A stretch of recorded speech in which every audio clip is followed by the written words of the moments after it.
안녕하세요, 애닝입니다. 오늘 그 잠실 현장 한번 나왔는데 3, 4개월 전쯤? 그때 잠실 현장 하고 있을 때 그때 그 현장 바로 옆에 있는 현장이거든요. 지금 보면은 뒤에는 이제 2개 필지를 공사를 같이 할 거예요. 한 2, 3주 안에는 이제 여기도 철거 다 마무리 할 것 같아요. 그리고 나가지고 저희 이제 착공계 준비해가지고 공사를 다 진행할 거고, 여기 건물은 이제 다세대 주택으로 지을 예정이어가지고 주변 한번 보면서 지금 어떤 분위기인지 한번 같이 한번 또 설명 한번 드려볼 수 있도록 할게요.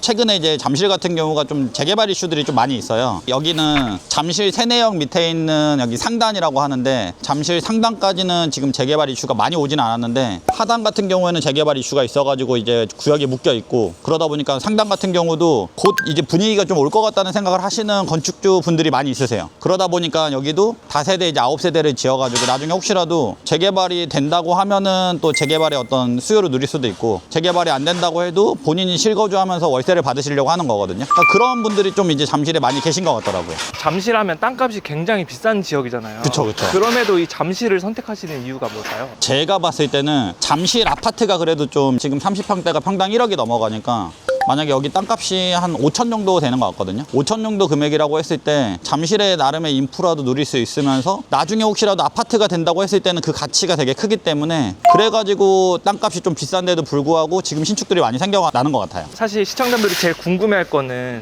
얼마 넣어서 얼마 버냐일 것 같은데, 그쵸. 이 현장 원가랑 예상하시는 수익 있으실까요? 근데 사실 여기는 원래 오래 갖고 계셨던 분이어가지고 정확히 토지에 대한 원가를 따지기는 지금 뭐 너무 오래되셔서 어렵지만, 단순 기준으로 본다고 했을 때 평당 한 5천만 원대 정도는 될 거란 말이죠. 근데 여기가 한 67평 정도 되니까 30억 정도가 토지값이 나올 것 같고, 거기에 뭐 공사비하고 부대 비용이 들어가면은 45억 정도? 얼추 그 정도 예상은 하고 있거든요. 플러스 마이너스는 좀 있을 수 있어요. 여기 다세대가 지금 한 9세대, 10세대를 지으려고 하고 있는데, 그 정도를 짓고 상가까지 하면은 여유 있게 본다고 하면은 한 10억에서 15억이고, 근데 여기는 지금 당장의 수익을 보려고 들어온다기보다는 나중에 이제 재개발 이슈가 있을 때, 그때까지는 임대로 들고 있다가 그때 판다고 하면은 제가 봤을 때는 한 2, 30억 정도는 충분히 가능하지 않을까, 약간 생각은 들어요. 또 궁금한 게, 어쨌든 재개발 이슈가 조금씩 생겨나야 매매가가 많이 뛸 텐데, 그때까지 집을 갖고 있으면 다주택자가 될 수 있잖아요. 그래가지고 제일 요새 많이 하시는 거는 건설임대 사업자라고 해가지고 신축을 할 때는 내가 건설을 하는데 그냥 임대를 놓으려고 하는 거다. 그래가지고 제일 걱정하시는 게, 사실 여러 개 주택을 가져가지고 뭐 종부세라던가 내가 재산세라던가 이런 게 나중에 다른 거를 팔려고 했다라던가 이런 거 이슈인데, 차라리 다세대로 건설임대 사업자를 내가지고 있으면은 종부세에 대한 합산 배제도 없고 취득세도 뭐 중과 배제가 있고 훨씬 좋은 것 같아요. 10년까지는 다 가능하기 때문에.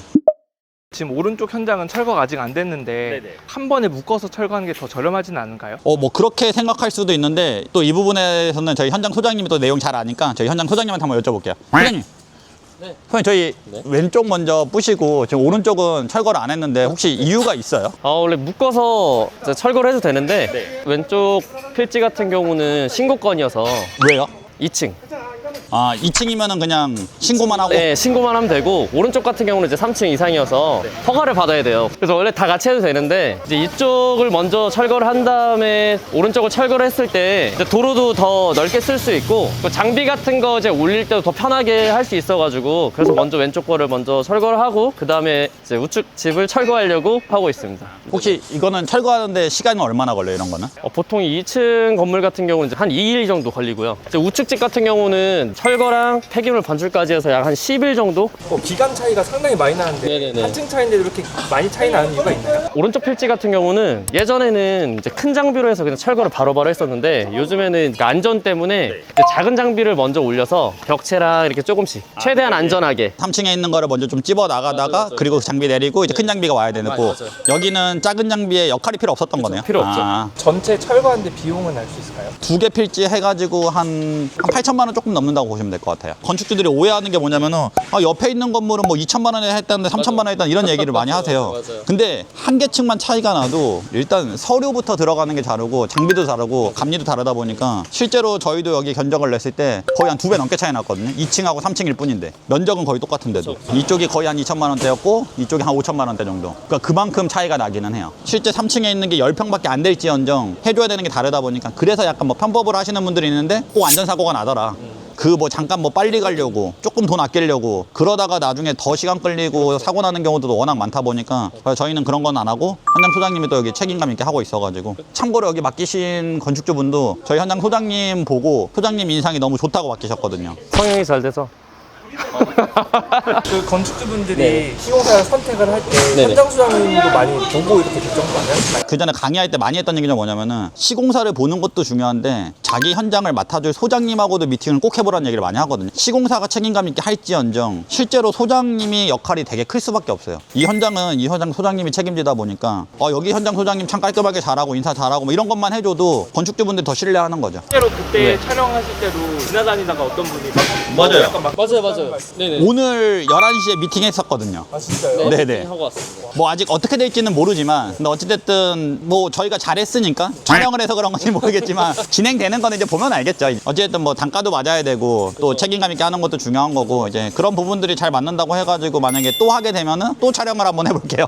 아 대표님 또 궁금한 게 장마철에 건물 짓는 거에서는 되게 안 좋다는 얘기를 많이 들었어요. 그쵸, 맞아요. 철거할 때도 그런 경우가 발생하나요? 철거할 때는 좋아요. 철거는 아무래도 거의 무이도 막 일부러 뿌리고 해야 되는데 뭐 사실 철거할 때 어떤 장비가 타는 거에 있어가지고 막 비가 많이 온다 그렇게 위험하거나 그러진 않거든요. 그래서 장마철 때 철거하는 것까지는 좋고 근데 그 외적인 작업들이 이제 힘들죠. 뭐 토목을 한다던가 뭐 골조를 치고 올라가고 매트 치고 해야 되는데 사실 장마철 때는 그거는 다 스톱이에요. 딱 철거까지만 좋다. 네. 그리고 요즘에 이제 막 누수에 건축주분들이 되게 민감하세요. 사진을 좀 올려드릴 건데 저희는 이제 창틀이나 이런 이제 골조 사이사이 이음부에는 저희가 방수를 미리미리 다 해놔요. 생각보다 누수가 정말 많고 창틀 누수 진짜 많고 그런 부분들은 도면상에 안 나와 있는 경우들도 꽤 많거든요. 그러다 보면은 그냥 이 외관으로 보이는 것만 만들다 보니 이제 내부가 좀 이제 아쉬운 부분들이 생기는 거죠. 저희는 이제 그 부분에 있어가지고는 좀 최대한 하려고는 노력을 해요. 뭐 100% 완벽하진 않지만. 대표님 그리고 예전에 건물 철거하다가 뭐 상도초등학교 맞아요. 최근에 그 서서문 맞아요. 네. 그렇게 철거하다가 무너지는 사고가 발생한 이유가 뭘까요? 위에가 장비가 아까 올라간다고 했잖아요. 잘못해가지고 그냥 무너지는 경우들이 생겨요. 그러니까 그런 거를 미리 받쳐가지고 해줘야 되는데 사실 그런 것도 다 돈이고 시간이다 보니까 안 하는 경우들이 많아요. 모든 회사기 다 그러지는 않겠지만 그런 것들이 이제 생기다 보면은 자꾸 안전사고들이 생기는 것 같아요. 그러니까 결국 안전사고는 더 빨리 하려고 하고 더 아끼려고 하다 보면 생기는 건데 저도 투자자의 마인드가 너무 강하다 보니까 좀 더 빨리 하고 싶고 좀 더 아끼고 싶은 건 있지만 그것도 봐가면서 해야 된다. 아낄 수 있는데 아끼고 빠르게 할 때 빨리 해야지 이런 안전사고 나는 순간 바로 현장 멈추거든요. 그럼 그 비용이 배보다 배꼽이 더 커지는 상황이 생길 수 있기 때문에 좀 그런 부분에 있어서는 저희는 조금 더 신중하게 하고 뭐 안화종합건설의 좀 장점 중에 하나라고 생각합니다. 사실 한 끗 차이여서. 맞아요. 약간 그런 것 같아요. 한 끗 차이.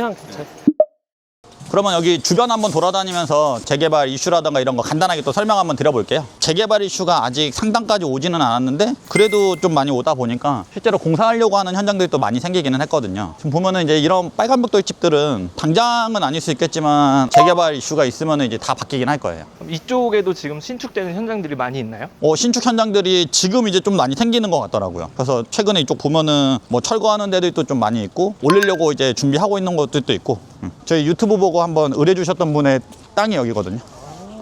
이분도 이제 뭐 하시려고는 하는데 어떻게 될지는 모르겠어요. 되게 나대지로 오래 비워놓으셨더라고요. 지금 뭐 다가구 할지 다세대 할지 뭐 고민하시던데 재개발 때문에 다세대로 조금 생각을 더 이제 많이 굳히신 것 같고 근데 또 세금 관련 이슈가 있어가지고 다가구도 고민을 하고 계시는데 나중에 혹시라도 뭔가 하게 되거나 아니면 내가 좀 다른 내용을 알게 되면은 소개 한번 더 드려볼게요.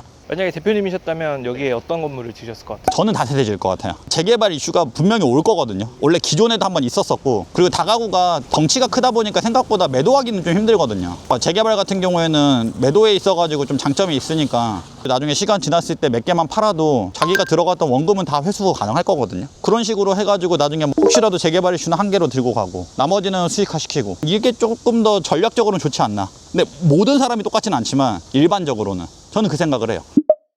요 근처가 저번에 촬영했던 그 현장 아닌가요? 맞아요. 근처인데 한번 그쪽 한번 또 구경 가볼까요? 거기 그때 1층에 상가 맞추신다고 하셨는데 네네네. 지금 임대가 됐나요? 상가는 아직 임대를 빼고 있는 것 같아요. 뭐 잠실 태내역 바로 앞쪽하고 이런 데는 상권이 좀 좋은데 여기 이제 새마을시장 뒤쪽으로 좀 넘어오면 상권이 막 되게 활성화되어 있지는 않거든요. 그래서 기왕이면은 만약에 할 때 그런 부분도 좀 참고해가지고 1층에다가 상가를 막 억지로 넣는 것보다는 차라리 1층을 다 필로티로 하고 그리고 위에다가 주택을 하나라도 더 넣는 게 오히려 제 생각에는 공실 없이 임대 빼고 하는 것도 더 좋을 것 같아요.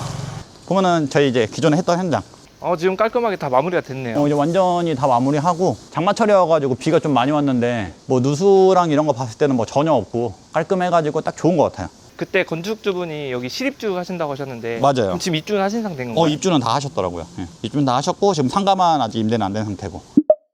오늘 이제 잠실 저희 철거 현장 한번 둘러봤는데 잠실에 대해 가지고 간단하게 지역 소개해드리긴 했는데 혹시라도 뭐 이쪽 근처에서 뭔가 좀 계획하고 있는 게 있다 그러면은 제가 조금 더 뭐 상담해드리면서 좀 도움드릴 수도 있으니까 혹시 뭐 궁금한 거 있거나 하시면은 편하게 한번 여쭤보셔도 되세요. 안호종합건설이 가장 추구하는 거는 일단 첫 번째는 안전이고 건축주가 좀 돈을 벌 수 있게 어쨌든 같이 좀 고민 한번 해주고 꼭 시공사의 입장으로서 공사만 한다기보다는 건축주의 입장이 돼가지고 건축주가 원하는 거를 더 이뤄주고 혹시 건축주가 좀 잘 모르는 부분이 있다고 하면은 그런 부분에 대해 가지고 더 많이 챙겨주려고 하는 부분이 있으니까 같이 한번 좀 의논해보고 하면은 좋은 결과가 나오지 않을까 싶습니다.